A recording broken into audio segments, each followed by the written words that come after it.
Shalom, saudara yang dikasihi Tuhan Yesus Kristus. Hari ini kita sampai pada salah satu bagian paling terkenal dan paling penting dalam seluruh Perjanjian Lama. Dalam Ulangan pasal 6 ayat 4-5, Musa menyampaikan pengakuan iman yang setiap orang Israel hafalkan setiap hari. Dengarlah, hai orang Israel, Tuhan itu Allah kita, Tuhan itu Esa.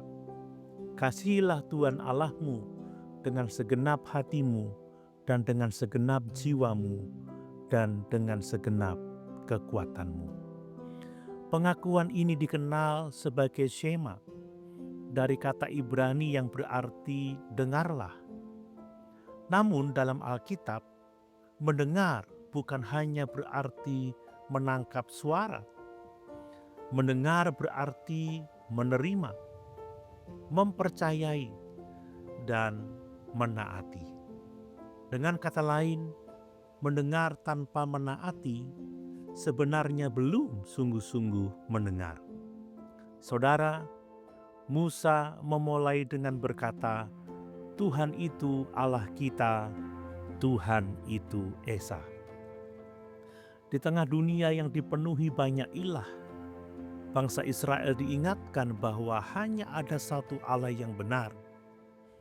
Mengapa ini penting? Karena sebelum seseorang dapat mengasihi Tuhan dengan benar, ia harus terlebih dahulu mengenal siapa Tuhan yang benar. Penyembahan yang benar selalu dimulai dengan pengenalan yang benar tentang Allah. Kemudian Musa berkata, kasihilah Tuhan. Perhatikan, Allah tidak pertama-tama meminta korban, bukan persembahan, bukan ritual. Yang Tuhan inginkan terlebih dahulu adalah kasih. Kasih itu harus melibatkan hati, yang adalah pusat keinginan dan keputusan. Jiwa, seluruh keberadaan kita, kekuatan, segala kemampuan, tenaga, waktu, dan sumber daya kita. Artinya, mengasihi Tuhan bukan hanya soal perasaan. Mengasihi Tuhan berarti seluruh hidup diarahkan kepadanya. Saudara, kita sering membagi hidup menjadi dua bagian. Ada bagian yang kita serahkan kepada Tuhan, dan ada bagian yang kita pegang sendiri.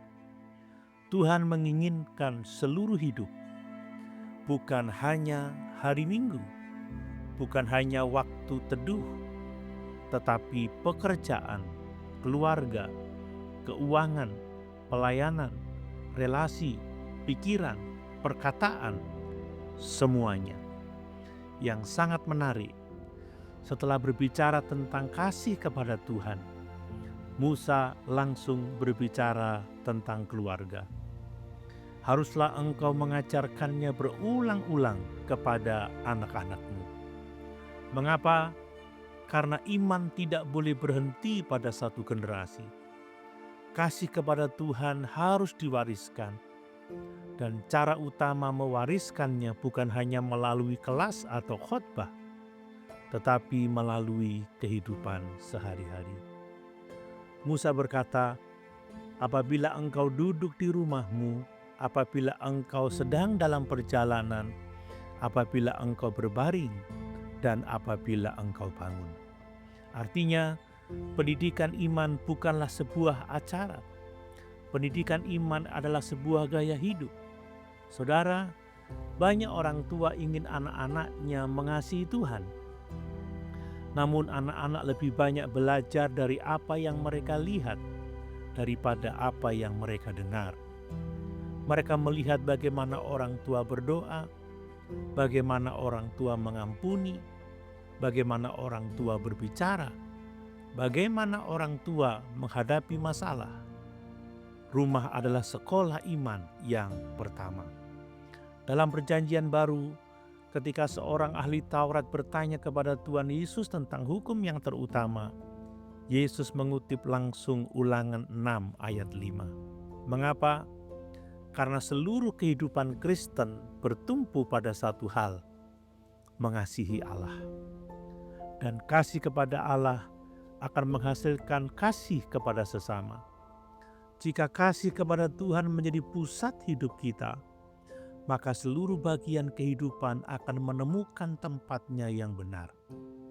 Renungan hari ini menegaskan, Allah tidak menginginkan sebagian hati kita. Ia menginginkan seluruh hidup kita. Dan kasih kepada Tuhan bukan hanya diucapkan di bibir, tetapi diwariskan melalui kehidupan yang setiap hari berpusat kepadanya. Pertanyaan refleksi bagi kita. Apakah kita benar-benar mengasihi Tuhan dengan seluruh hidup kita? Atau hanya pada bagian-bagian tertentu?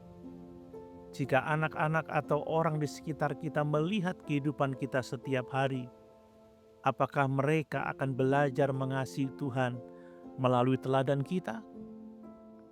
Mari kita berdoa. Bapa yang kami kasihi, terima kasih karena Engkau lebih dahulu mengasihi kami melalui Yesus Kristus. Ajarlah kami mengasihi-Mu dengan segenap hati, segenap jiwa, segenap akal budi, dan segenap kekuatan kami. Biarlah kasih kepadamu menjadi pusat dari seluruh kehidupan kami. Tolong kami membangun keluarga yang berakar pada firman-Mu, sehingga generasi berikutnya mengenal, mengasihi, dan melayani Engkau. Kiranya hidup kami menjadi kesaksian yang hidup tentang kasih-Mu. Di dalam nama Tuhan Yesus kami berdoa. Amin.